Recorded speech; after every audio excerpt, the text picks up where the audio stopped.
Hey everyone, it's your local trans girl, Joelle, back with another video. Today we're going to be talking about the current restriction and ban on transgender troops joining the US military, and specifically looking at a viral video from CNN News. This viral video includes a group of people who openly discuss this restriction on trans troops and whether or not they believe that this restriction is valid. And thankfully, this group does include a trans woman by the name of Alaina Kupec, who just so happens to be a retired US Navy lieutenant. If you enjoy trans discourse and videos like this, make sure to hit that subscribe button. And without further ado, let's get into today's video.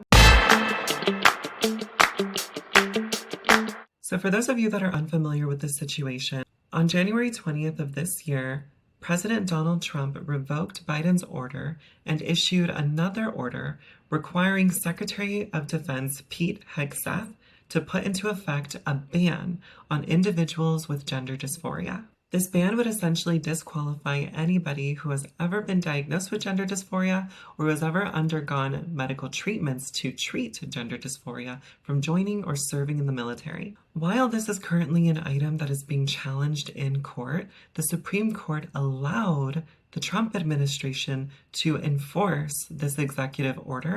And until there is a ruling on this case, transgender troops are not allowed to serve or join the military.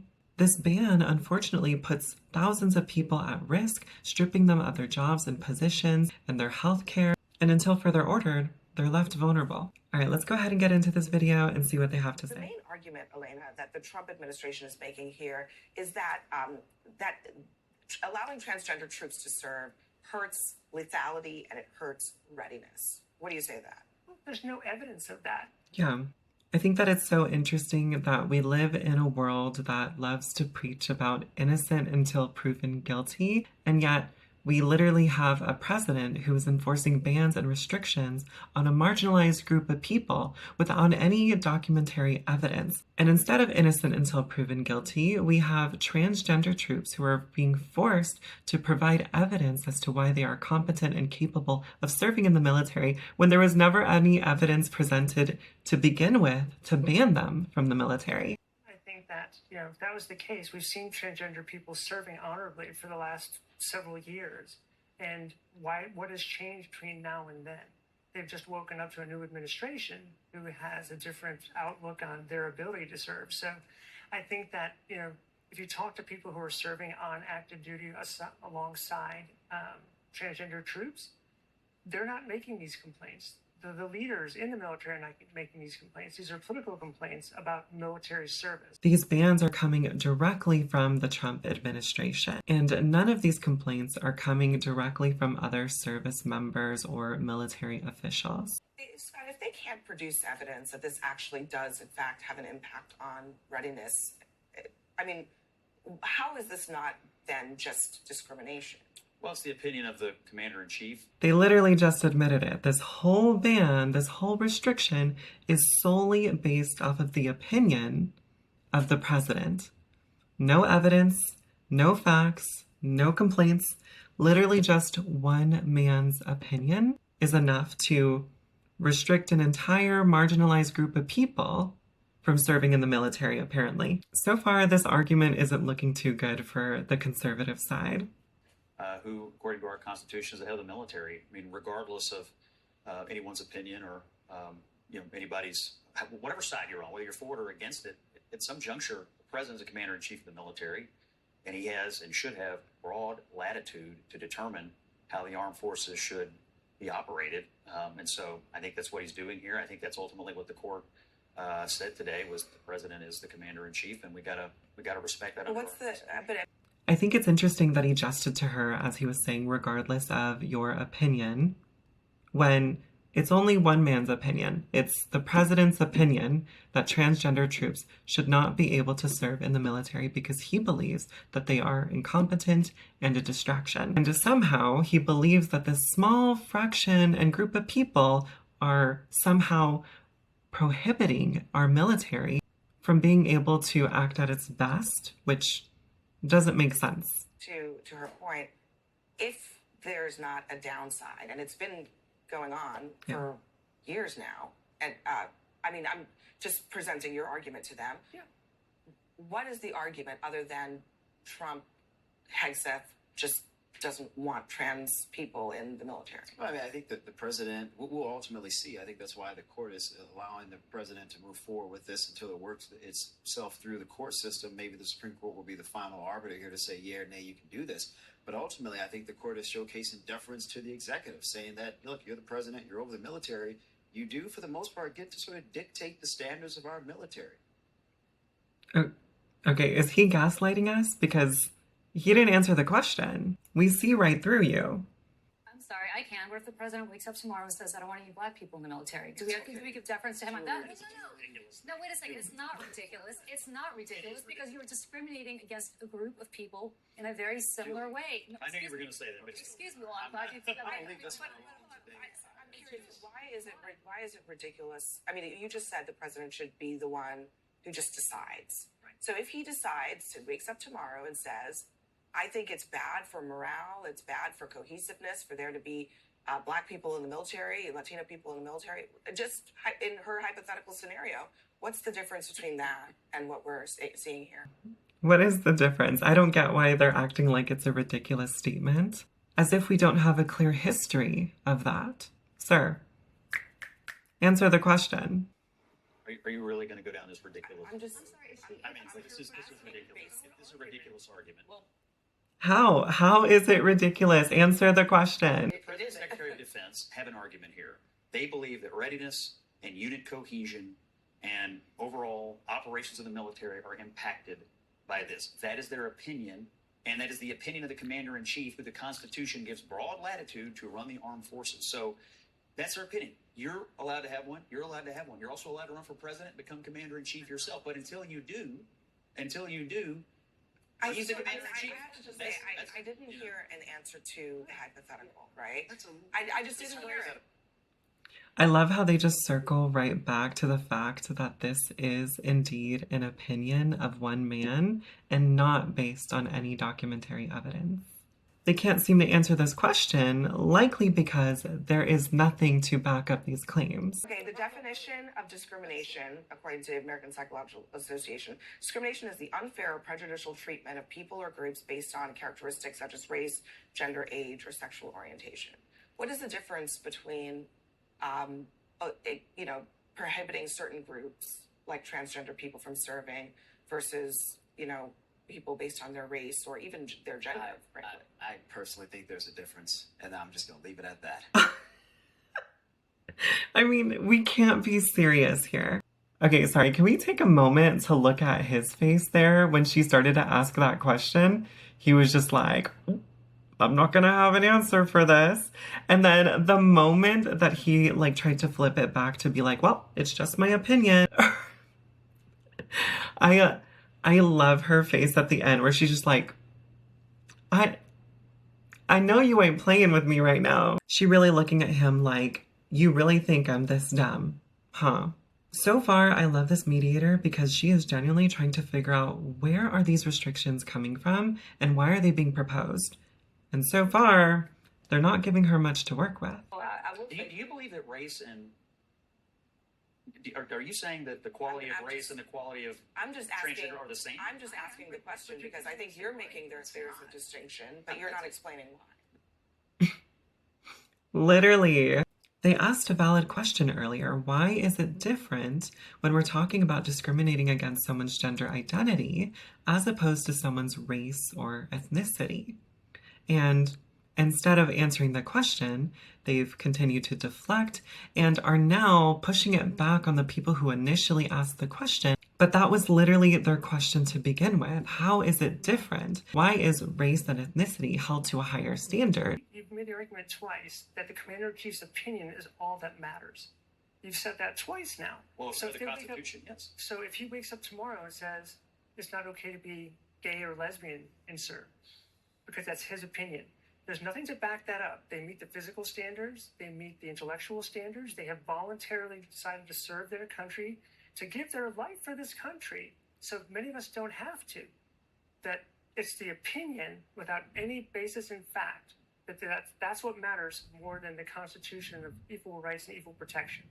Another great argument by Alaina. I am absolutely loving the representation here. We've already gone down the rabbit hole with sexual orientation in our history, and we have determined that people who are gay, lesbian, or bisexual are allowed to serve in the military. So, again, we have another marginalized group of people who have met the standards and qualifications that they needed to be able to serve in the military. So why are we now trying to strip those rights away?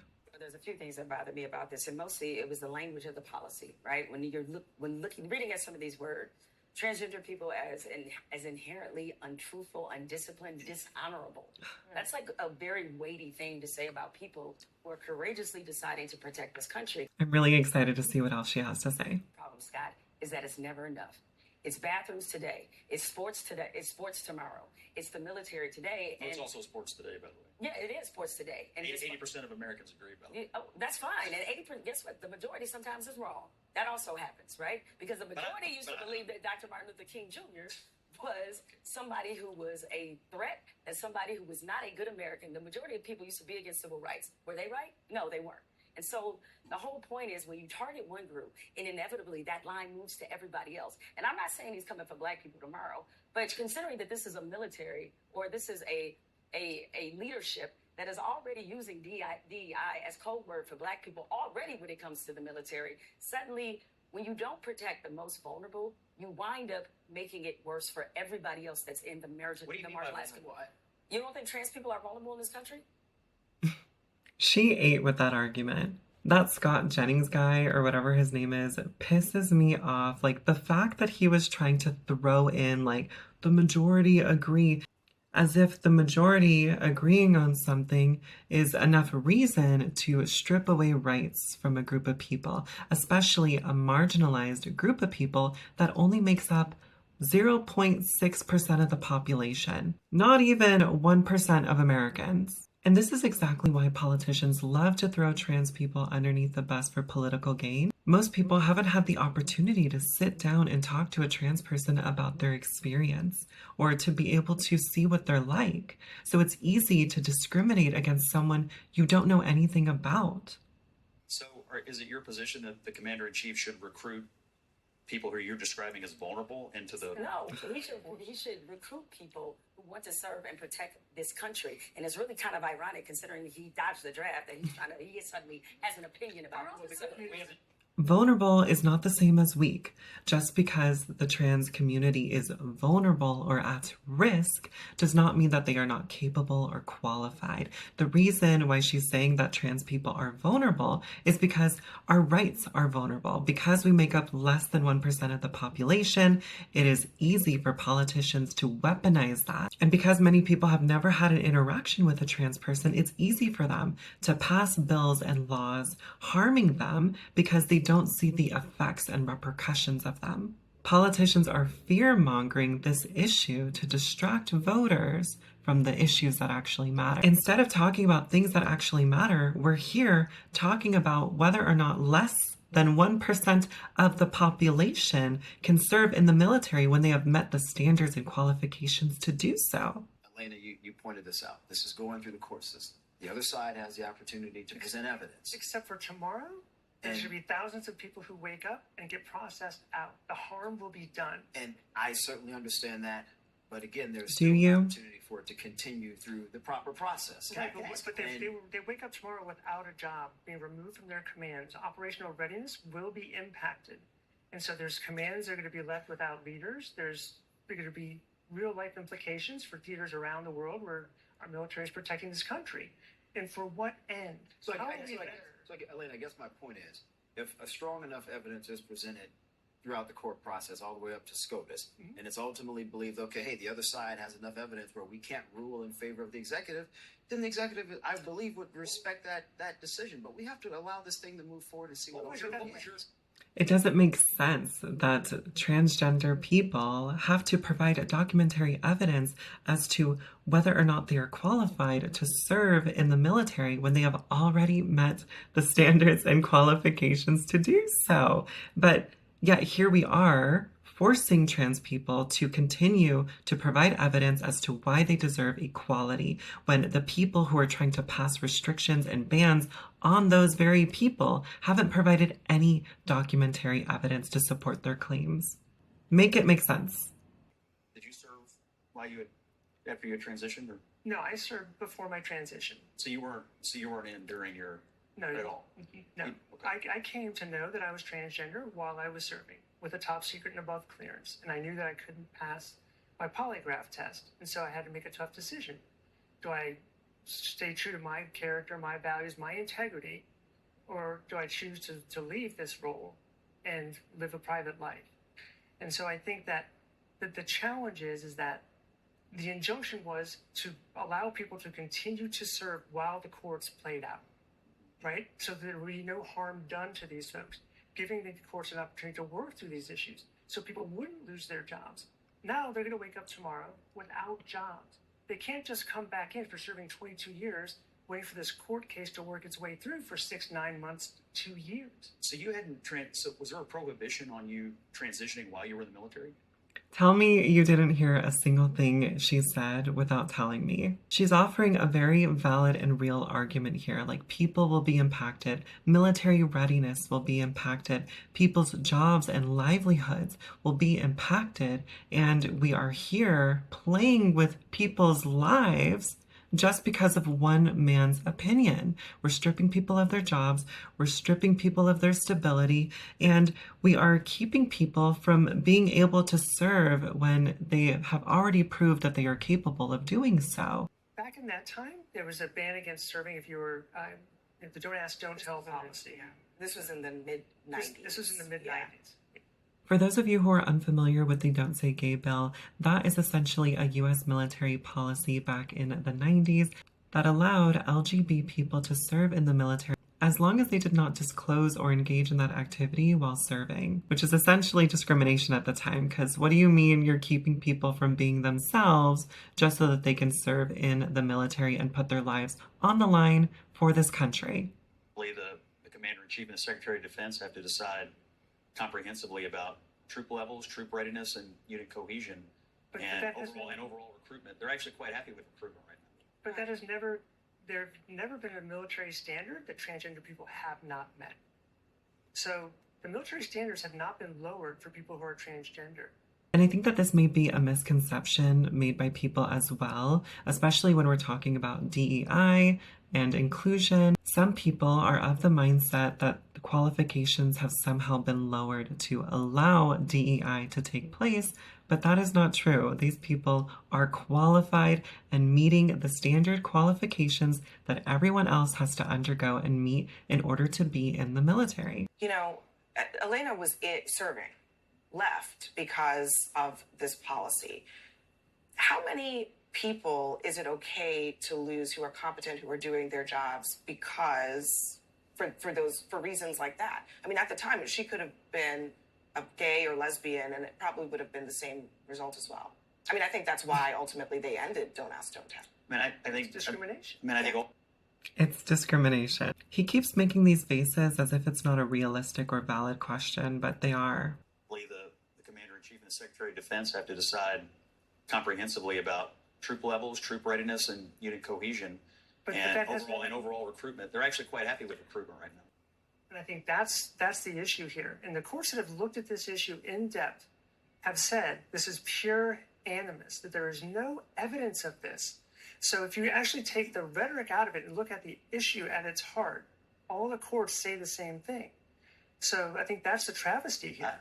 I think we're just going to go ahead and leave it there with Alaina's words, because the rest of the video is just them going back and forth about the same talking points and avoiding valid questions that are being asked by the other people in the group. I think it's very telling how the trans woman of the group was offering very valid talking points and arguments about the topic that was being discussed, and the other women of the group were all asking very valid questions to inquire about the ban and restrictions, while the men were deflecting, gaslighting, and just flat out ignoring the women's questions. Honestly, I came into this video expecting to hear some BS, invalid, made-up arguments that we would have to disprove or try to myth bust, but throughout the discussion, these men were validating the fact that these restrictions and bans were all based off of one man's opinion. That's all it is. That's literally the entire argument from the conservative side. If you enjoyed this video, hit that subscribe button and turn on that notification bell to get notified every time I make a new video. And if you want to help motivate me to make more videos, make sure to hit that thumbs up button. I really do appreciate the support. To anybody watching who is struggling with their gender identity, sexual orientation, or just in general having a difficult day with whatever it is you're going through, I hope that you know that you are valid, you are beautiful, and you are deserving of love and respect. So please, please, please don't take any crap from anyone. I love ya, and I will see you all in the next one. Bye.